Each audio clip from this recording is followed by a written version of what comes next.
मैंने जिस आह्वान का बात की थी वो दरअसल आपकी उन पंक्तियों से निकलती हुई है कि हे भारत के राम जागो, मैं तुम्हें जगाने आया हूं, 100 धर्मों में एक धर्म बलिदान बताने आया हूं।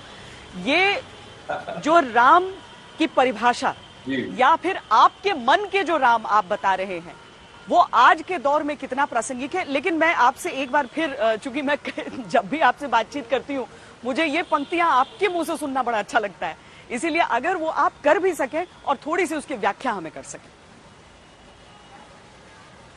देखिए, मेरे जो राम है वो पूर्णतः प्रासंगिक है, क्योंकि राम राज्य में सिर्फ राम का चरित्र ही नहीं है, राम का दर्शन। और राम के जब दर्शन की हम और आप बात करते हैं तो फिर वो चाहे पर्सनल एथिक्स हो, चाहे सामाजिक संरचना हो, चाहे पारिवारिक सौहार्द हो, चाहे राष्ट्रीय सौहार्द हो, इन तमाम चीजों की अवधारणा या उनकी संस्थापना करने वाले एक युग पुरुष की हम और आप बात करते हैं।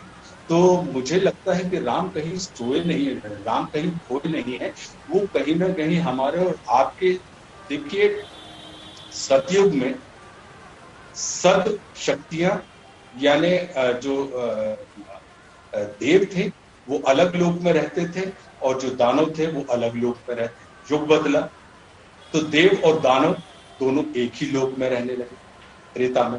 फिर युग बदला तो देव और दानव यानी द्वापर युग में वो एक ही परिवार में रहने लगे।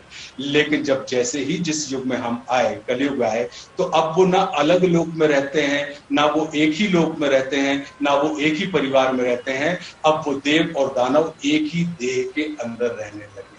क्या इस राम राज्य की परिकल्पना में और राम राज की परिकल्पना में आज के दौर में रावण को ज्यादा महत्व दे दिया जाता है? आज रावण दहन की बात ज्यादा हो जाती है आशुतोष जी।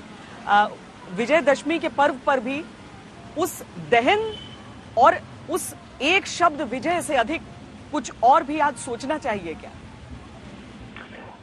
मुझे लगता है कि हमें अब रावण दहन की अपेक्षा जागरण की दिशा में हमें प्रयास करना है, क्योंकि राम के जागते ही रावण का अपने आप में अंत हो जाता है। तो क्योंकि हम कब तक सिर्फ और सिर्फ रावण को जलाते रहेंगे, इसलिए मैंने इस पूरी अपनी इस किताब में कहीं ना कहीं उनके चरण नहीं, बिल्कुल पूरे के पूरे आचरण की बात की है।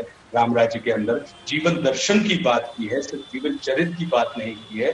क्योंकि मेरे लिए अपने आप में ये एक बड़ी विलक्षण बात थी था कि मैं ये सोचता कि हम और आप हमेशा से ये सोचते रहे हैं कि परमात्मा का सानिध्य हमारे और आपके जीवन को विकलांग व्यक्ति की, मतलब यार ये कहा जाता है कि ईश्वर की यदि कृपा हो जाए तो पंगु व्यक्ति, लंगड़ा व्यक्ति भी पहाड़ जाता है। लेकिन कथा हमें ये सुनने में मिलती है कि कोई एक शूर्पणखा रामचंद्र जी के संपर्क में आती है और वो व्यक्ति, वो महिला विरूपित कर दी जाती है, यानी उसके नाक कान काट जाते हैं। और वो भी तब जब उसने अपनी वासना ईश्वर के सामने समर्पित कर दी। और यह है कि यदि हम अपनी वासना को ईश्वर के चरणों में समर्पित करते हैं तो हमारी वासना उपासना में रूपांतरित हो जाती है। मेरा मन ये मानने में नहीं था, मुझे ये लगता था कि संभवतः परम पूज्य वाल्मीकि जी महाराज, परम पूज्य तुलसीदास जी महाराज कहना कुछ और चाहते थे और हमने उसको बिल्कुल लौकिक दृष्टि से, हमने उसके लाक्षणिक अर्थ को न समझते हुए